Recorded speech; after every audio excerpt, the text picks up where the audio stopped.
exquisite jewelry collections, unique and high-quality pieces of rare stones, diamonds graded by GIA. This is Chantigem Fine Jewelry Collection. Discover our collections now at Ayala Malls, Manila Bay.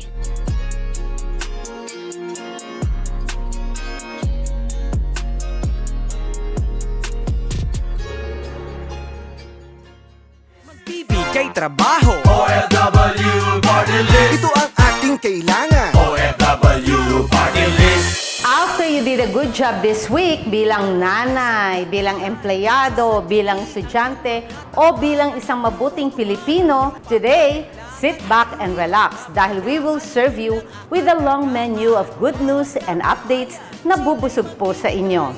Kaya naman, madlang netizens, OFWs, overseas Filipinos, seafarers, at sa lahat ng Pinoy all over the Philippines and abroad, send us your heart and like reacts pampagana ng good vibes sa ating live comment section. Kaya happy watching po sa lahat na nakatutok sa atin ngayon via our OFW Party List FB page and OFW Party List YouTube channel. Ngayong gabi, don't worry dahil ihahain namin ang tulong at malasakit sa bawat Pilipino dahil bidang serbisyo, bidang updates, bidang papremyo at bida ang pagbibigay ng agarang aksyon at praktikal na solusyon. Kasama pa rin nyo ang nag-iisang OFW Party List Representative, ang inyong lingkod, Ate Kong Marisa Delmar Magsino, sa programang Ikaw ang Una dahil Ikaw ang Bida. Ito ang OFW, Ikaw ang Bida. Bigay trabaho, OFW Party List. ito ang ating kailangan. OFW Party List. Bago man ang taon pero hindi na bago ang pagbibigay ng sapat na tulong at tapat na serbisyo para sa inyong number 83 OFW Party List. Madlang netizens, this week ay nais po namin kayong isama sa isang episode na punong-puno ng malasakit, pag-asa at pagmamahal para sa ating mga OFWs at sa sambayan ng Pilipino. Since 2022, umarangkada na po ang inyong number 83 OFW Party List sa paghahatid ng serbisyo sa iba't ibang lugar sa Pilipinas at sa buong mundo.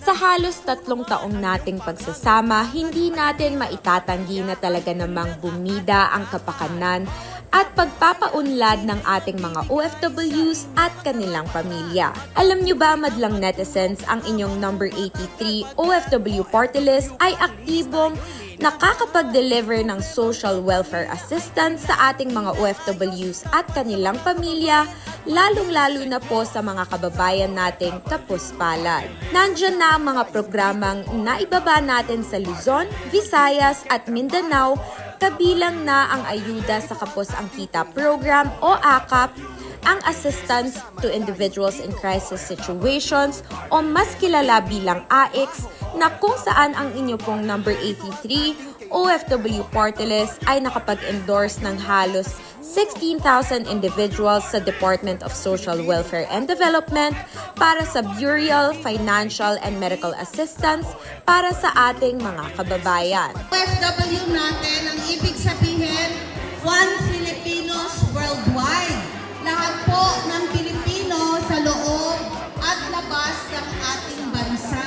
At syempre, bilang isang first-termer dito po sa Kongreso, tayo lamang po ang nag-iisang OFW Party List sector. First time na bilang isang babae. Diyan din ang malasakit at tulong na ating ipinaabot para sa ating mga kababayang nasalanta ng bagyo at iba pang kalamidad.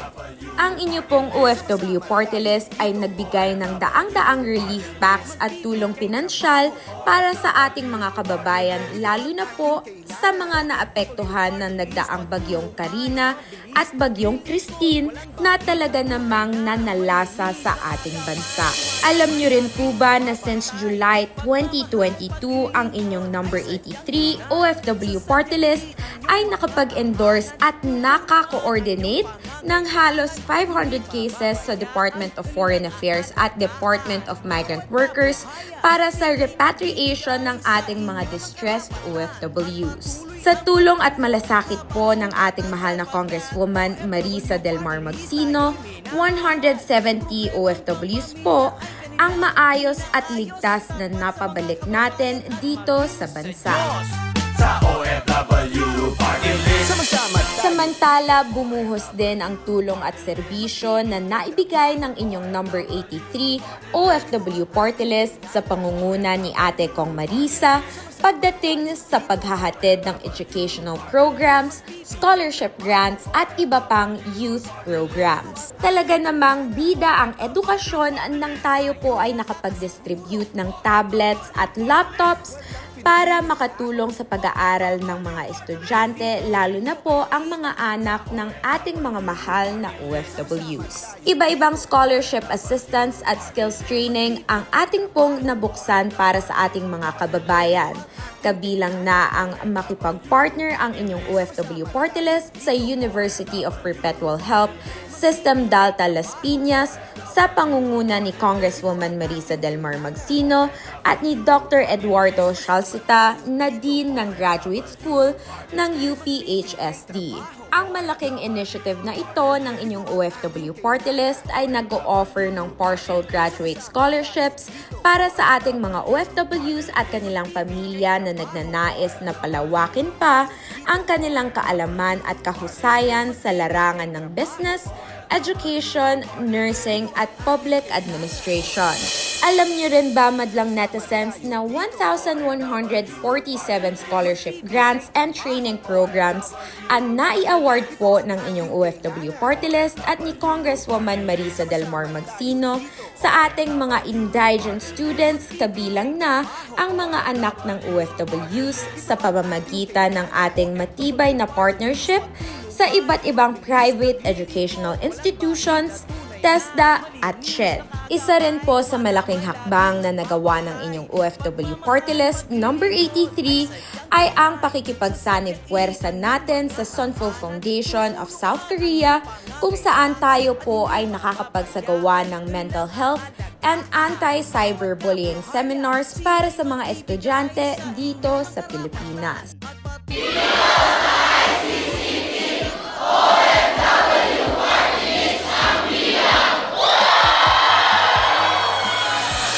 Bukod sa edukasyon, syempre hindi magpapahuli ang tulong at serbisyo ng inyong number 83 OFW Party List pagdating sa livelihood and skills training. Alam nyo ba na 8,039 beneficiaries ang natulungan po ng opisina ni Congresswoman Marisa Del Mar Magsino sa pagkakaroon ng oportunidad na magkaroon ng hanap buhay at negosyo sa pamamagitan ng tulong panghanap buhay sa ating Displaced Workers OTPAD program, katuwang ang Department of Labor and Employment, Sustainable Livelihood Programs, Emergency Employment Program, at Livelihood Assistant Grants for OFWs o LAGO, na kung saan 20,000 pesos each ang ibinigay ng inyong Ate Kong Marisa sa 25 LAGO beneficiaries. Isa po sa advokasya ng inyong OFW Party List ay matulungan ang ating mga kababayan,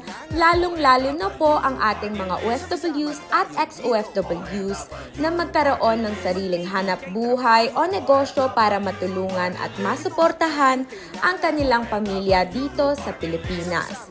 Dahil para sa OFW Party List, bida ang kabuhayan.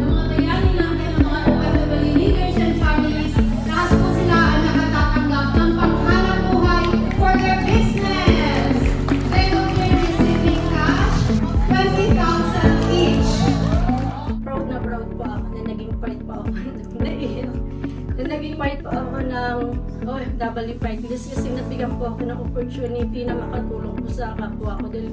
Which is, ayun talaga po yung purpose ko sa buhay ko, na gusto ko po talaga makatulong sa kapwa.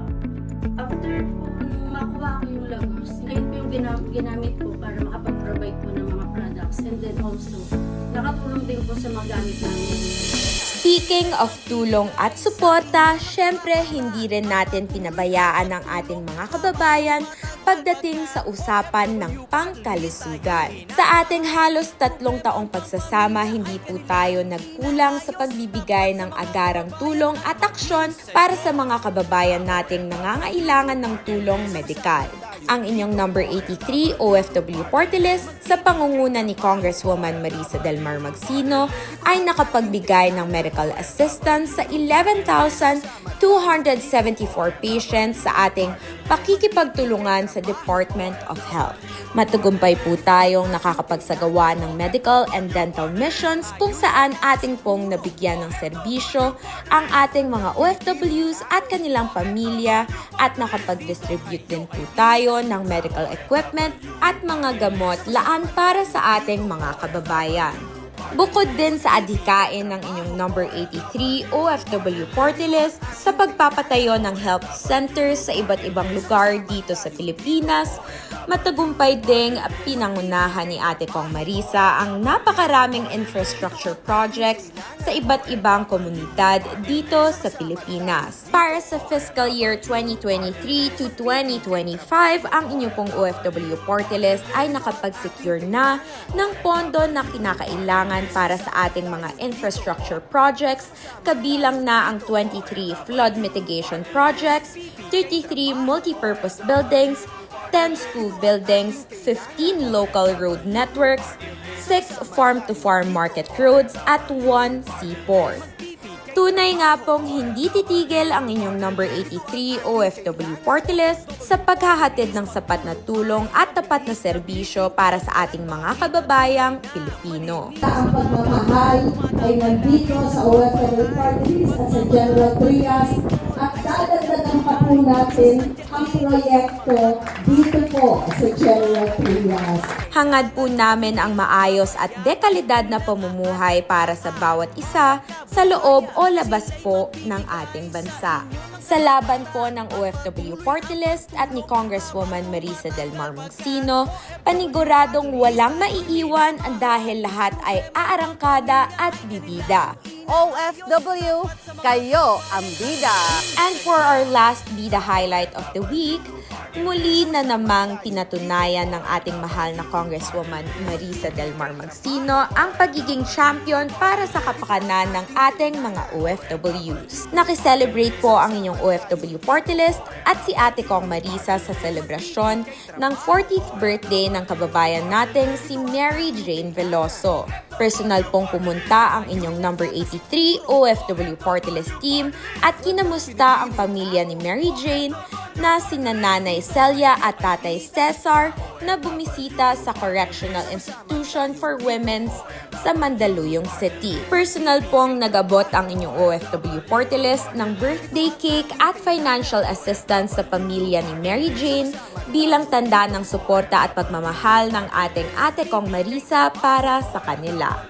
Sa kaarawan ni Mary Jane last January 10, pangako po ng ating mahal na Congresswoman Marisa Del Mar Magsino na tuloy-tuloy po ang suporta at pagtindig ng OFW Party List sa ating mga OFWs, lalo na sa pagkamit ng hustisya. Dahil kasama niyo kami ang inyong number 83 OFW Party List, laging tandaan, sandigan at kakampi mo kami saan man sa mundo. OFW Party List. Magbibigay trabaho. OFW Party List. Ito ang ating kailangan. OFW Party List. Talagang every week busog tayo sa good news and good vibes.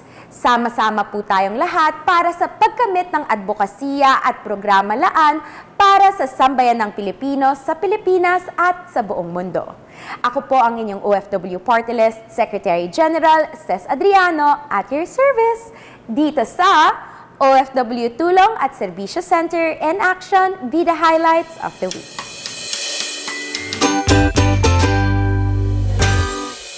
After we serve you the main course meals of true and timeless service, syempre, hindi tayo magtatapos today na walang hinahain na dessert. Yan ang favorite ko, dessert.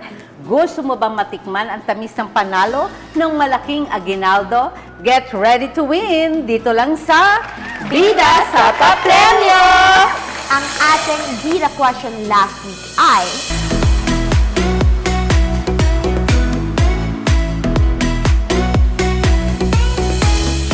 At ang tamang sagot ay... At ito na po ang inaabangan nating Bida Lucky winners of 500 pesos each na talaga namang hindi nagpahuli sa pagsagot.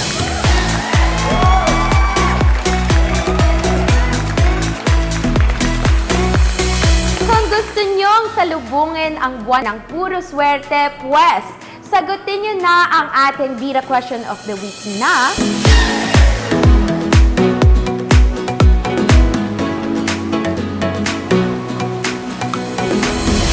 Napakadali po ng tanong, kaya naman i-comment nyo na po agad yan sa ating live for a chance to win 500 pesos. Abangan sa susunod na linggo kung isa ka na sa Bida Lucky Winner dito lang sa Bida sa Papremyo! Maraming salamat po sa pagsama ninyo sa amin ngayong linggo. So paano? See you again next week. Kasama pa rin po ang inyong lingkod, OFW Party List Representative, Ate Congresswoman Marisa Del Mar Magsino, and of course, ang aking masayang kabanding sa kwentuhan, kulitan at serbisyo, walang iba kundi ang ating OFW Party List, Secretary General, the influencer, TikTok influencer, Ces Adriano, ang aking anak na napakaganda na parehong nagpapaalala sa inyo na OFW, ikaw ang bida! Bye! Bye, partners! Sama tayo Have a dito. blessed weekend! God bless you! Magbibigay trabaho. OFW Party List. Ito ang ating kailangan. OFW Party List.